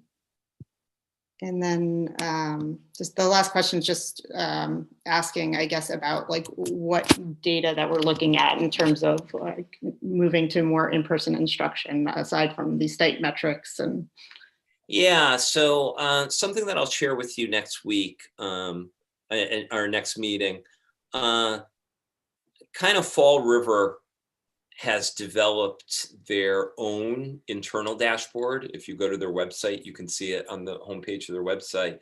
And I do think, obviously you use the state metrics, but I think you also have to use internal metrics. And they've kind of looked at the number of infections across the district, the number of quarantines due to close contacts, due to potential infections and so on. So, we don't have a dashboard and, a playbook, so to speak, at this point. And I think the overwhelming majority of districts do not have the same thing. But it doesn't mean we can't develop and make some, sound decisions based upon that. okay. Again, I think nobody is in this space where they don't want more in-person instruction. I think the concern is right now, where we are with this virus. Okay, I'm sure on Friday BVT announced that they're remote through Thanksgiving. I'm hearing that Milford is going to go remote this week. I know Uxbridge was remote today. So there's. Do we know why? I've had some, cursory conversations with Kevin McIntyre about Milford, and Milford is just the concern about the number of infections and how it's affected schools. I know BVT had 7 infections alone last week, and I think 3 in one day on Thursday. So they made the decision. To go remote through Thanksgiving. Not to be preachy, but I guess I can't stress enough that this is not just strictly about the MURSD, and this is about the community. And we've had instances where, families have traveled out of state and they should be quarantining, and they've sent their children into schools, and we've found out about it. I've got great concerns about Thanksgiving and, what's going to happen, and are people going to follow, the common sense guidelines and so on. So, this is all happening in the context of, infection numbers that are starting to look like April and May. So that's the flip side. And I think that is the flip side that is causing a lot of anxiety by staff. And I completely understand that.